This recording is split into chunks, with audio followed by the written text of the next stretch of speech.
Welcome back to Pastor Emilie's Story Hour. We're reading Emilie of New Moon by L.M. Montgomery.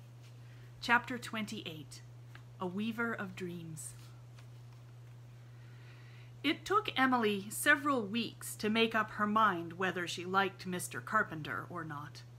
She knew she did not dislike him, not even though his first greeting, shot at her on the opening day of school in a gruff voice, accompanied by a startling lift of his spiky gray brows, was, "So you're the girl that writes poetry, eh?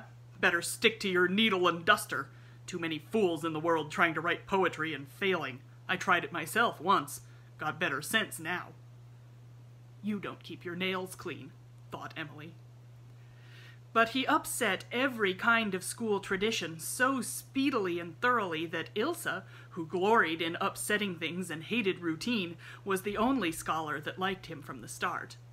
Some never liked him, the Rhoda Stewart type, for example, but most of them came to it after they got used to never being used to anything, and Emilie finally decided that she liked him tremendously.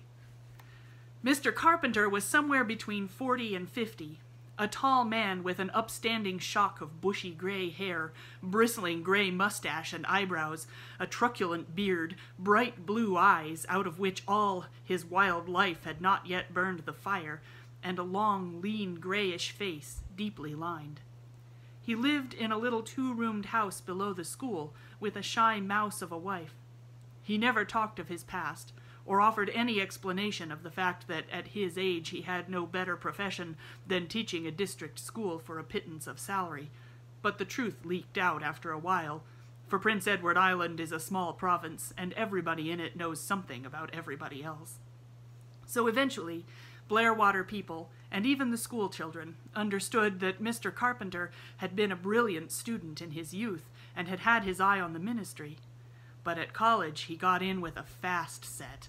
Blairwater people nodded heads slowly and whispered the dreadful phrase portentously, and the fast set had ruined him.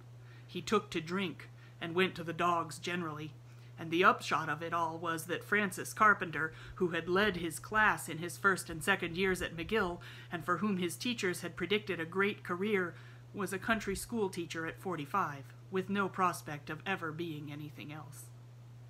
Perhaps he was resigned to it, perhaps not. Nobody ever knew, not even the little brown mouse of a wife. Nobody in Blairwater cared. He was a good teacher, and that was all that mattered. Even if he did go on occasional sprees, he always took Saturday for them, and was sober enough by Monday. Sober, and especially dignified, wearing a rusty black frock coat which he never put on any other day of the week. He did not invite pity, and he did not pose as a tragedy. But sometimes, when Emilie looked at his face, bent over the arithmetic problems of Blairwater School, she felt horribly sorry for him, without in the least understanding why. He had an explosive temper, which generally burst into flame at least once a day, and then he would storm about wildly for a few minutes, tugging at his beard, imploring heaven to grant him patience, abusing everybody in general, and the luckless object of his wrath in particular. But these tempers never lasted long. In a few minutes Mr. Carpenter would be smiling as graciously as a sun bursting through a storm cloud on the very pupil he had been rating. Nobody seemed to cherish any grudge because of his scoldings. He never said any of the biting things Miss Brownell was wont to say, which rankled and festered for weeks. His hail of words fell alike on just and unjust and rolled off harmlessly. He could take a joke on himself in perfect good nature. "Do you hear me? Do you hear me, Sirrah?" he bellowed to Perry Miller one day. "Of course I hear you," retorted Perry coolly.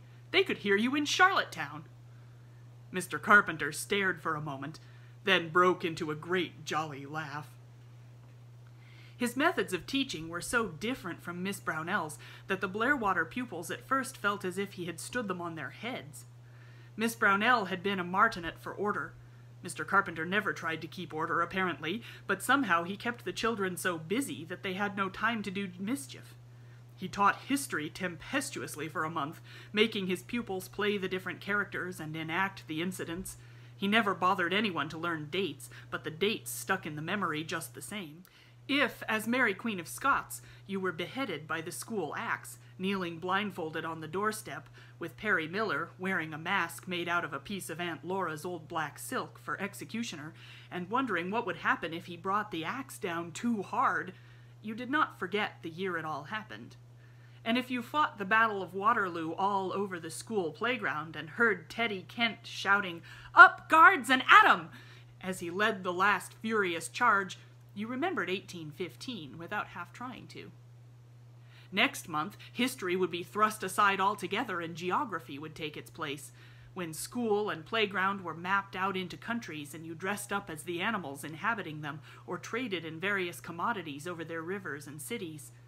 When Rhoda Stewart had cheated you in a bargain in hides, you remembered that she had bought the cargo from the Argentine Republic, and when Perry Miller would not drink any water for a whole hot summer day because he was crossing the Arabian desert with a caravan of camels and could not find an oasis, and then drank so much that he took terrible cramps and Aunt Laura had to be up all night with him, you did not forget where said desert was.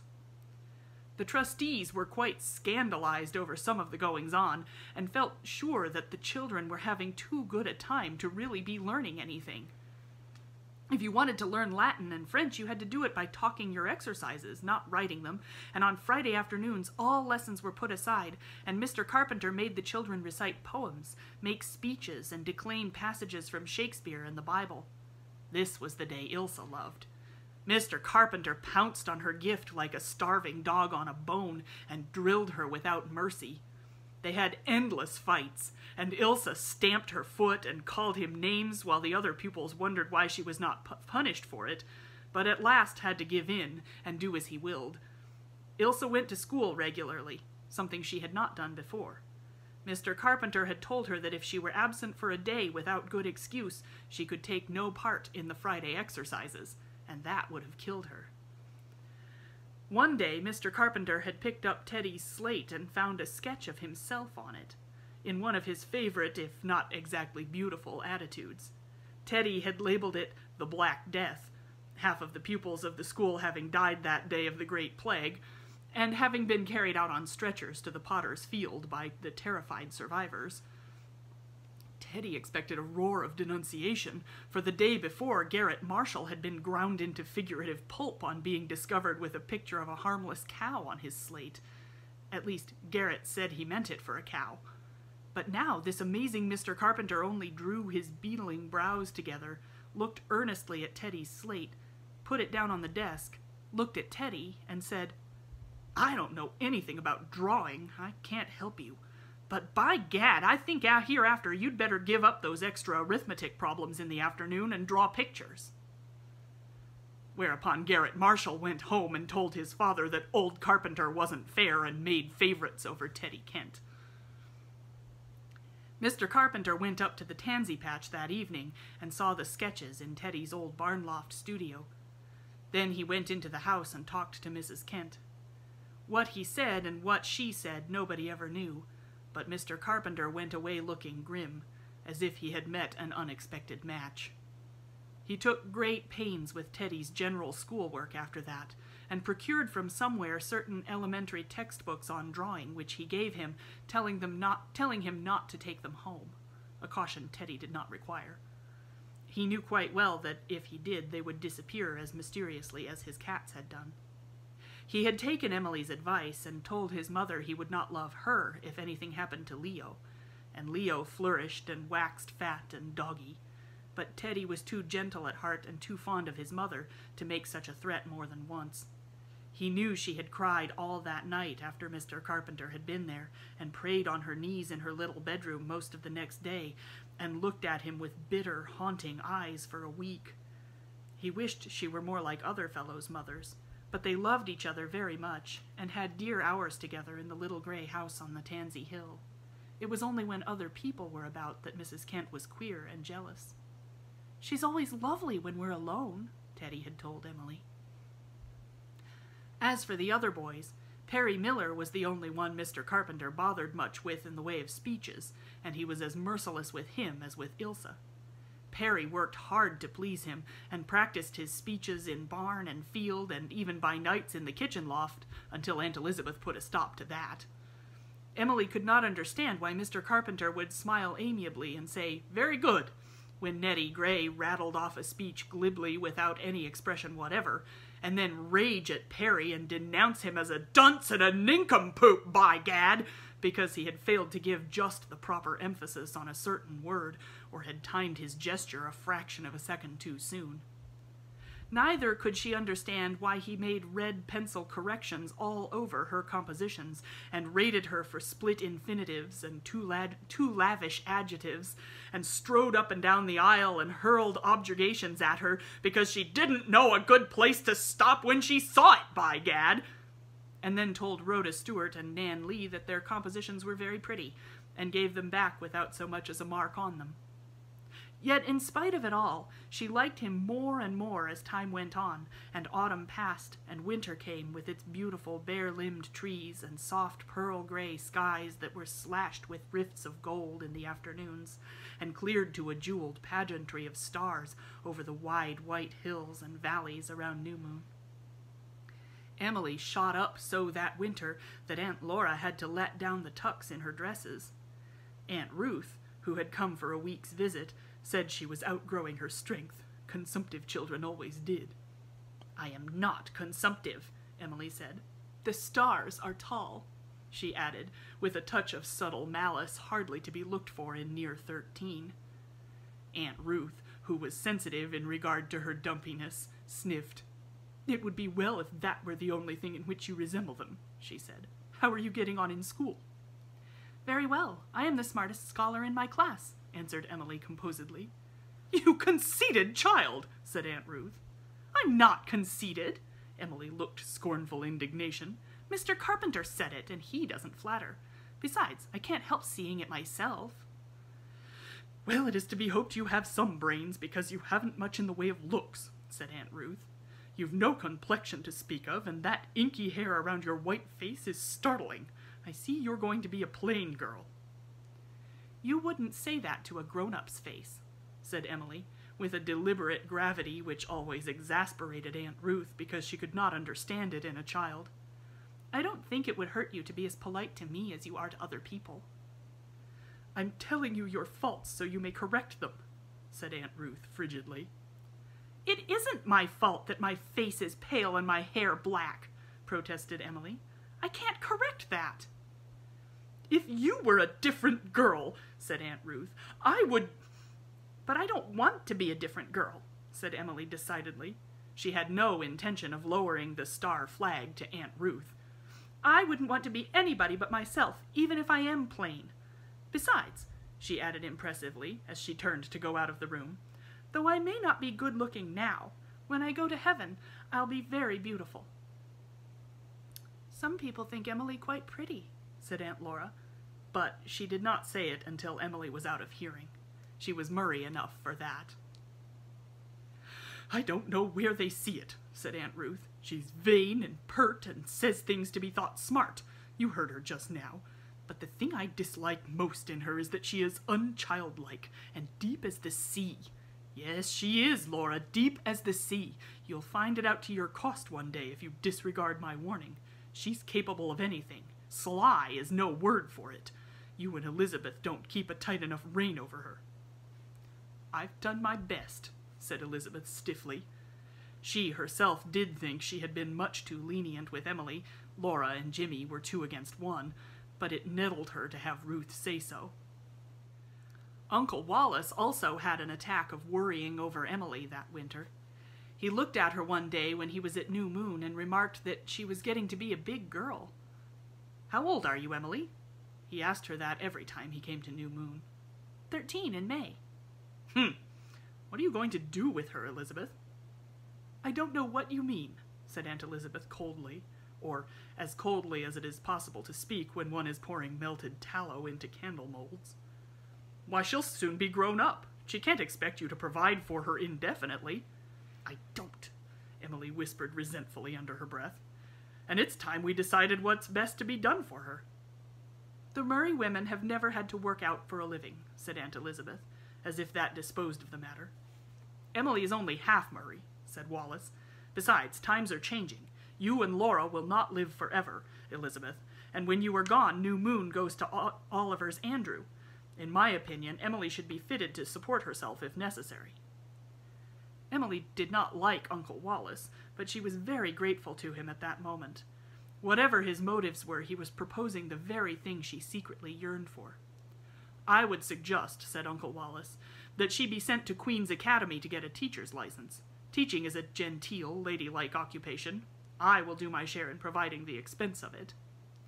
A blind person might have seen that Uncle Wallace thought this very splendid of himself. "If you do," thought Emilie, "I'll pay back every cent to you as soon as I'm able to earn it." But Aunt Elizabeth was adamant. "I do not believe in girls going out into the world," she said.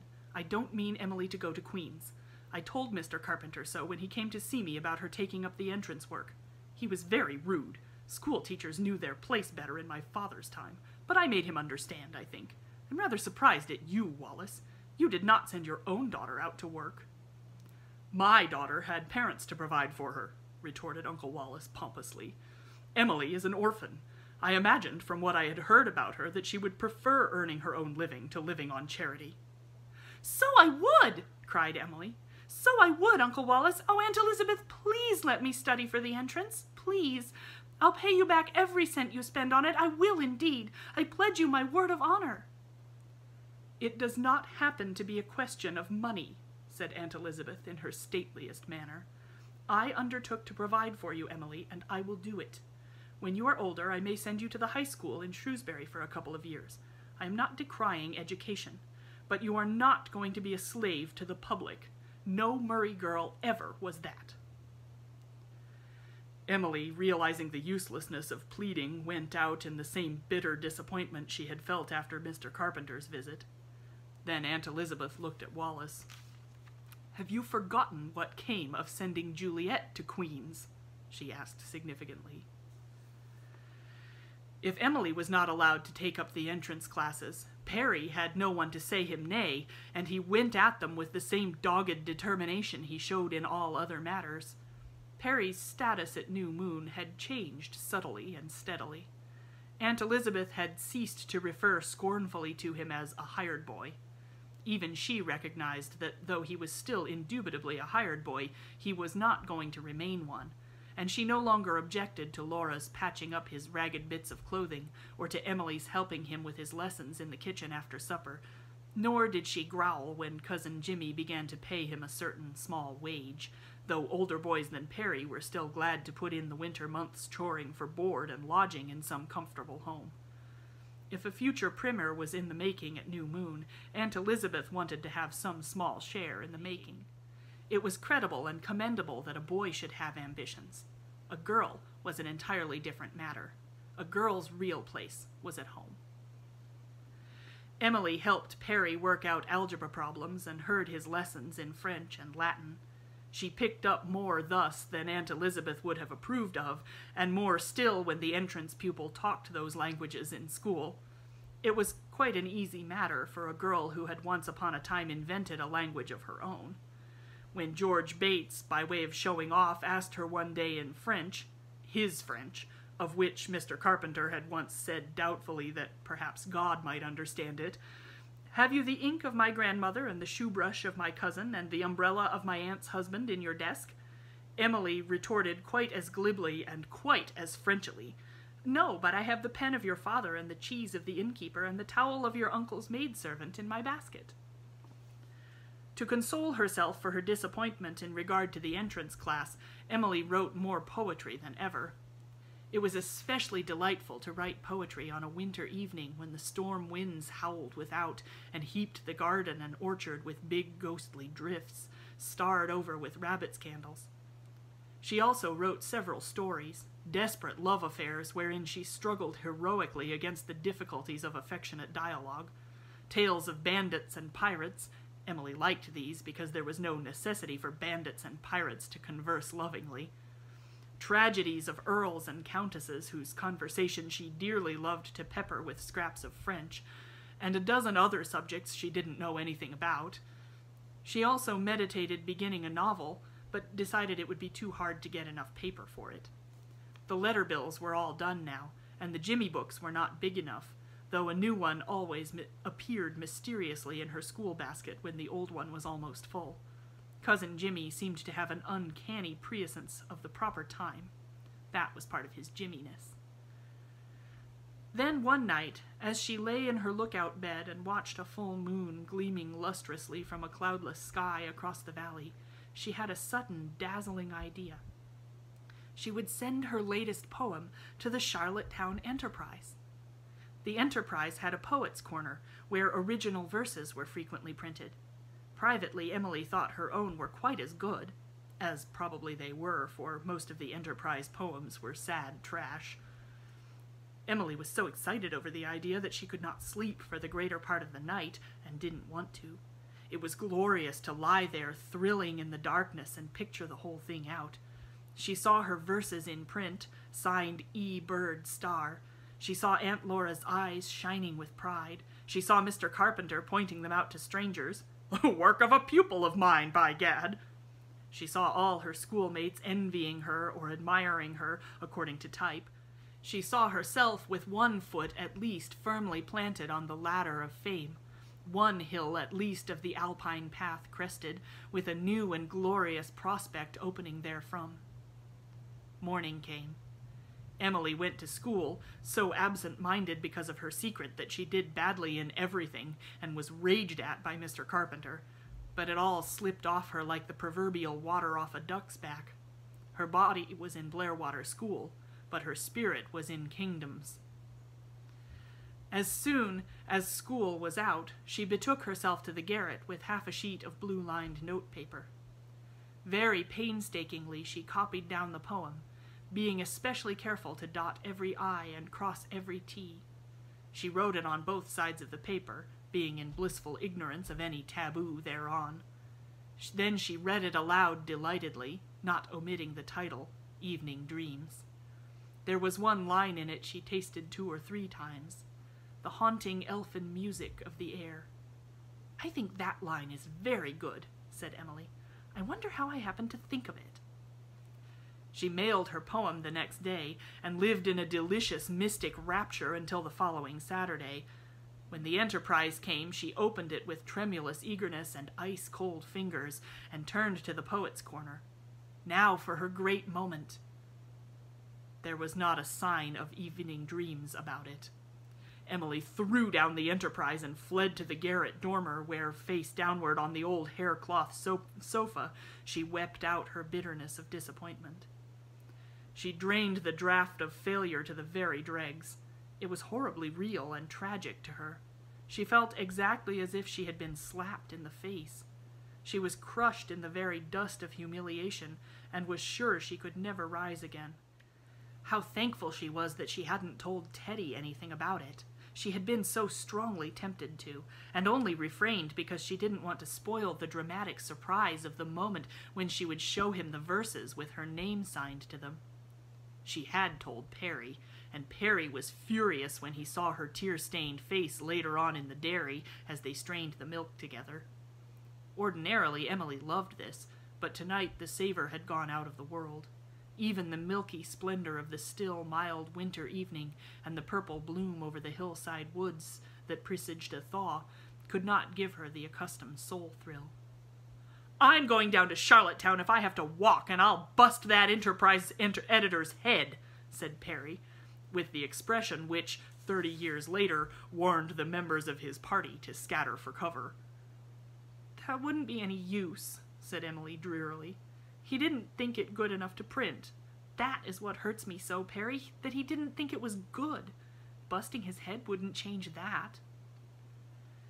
It took her a week to recover from the blow. Then she wrote a story in which the editor of the Enterprise played the part of a dark and desperate villain who found lodging eventually behind prison bars. This got the venom out of her system, and she forgot all about him in the delight of writing a poem addressed to sweet Lady April.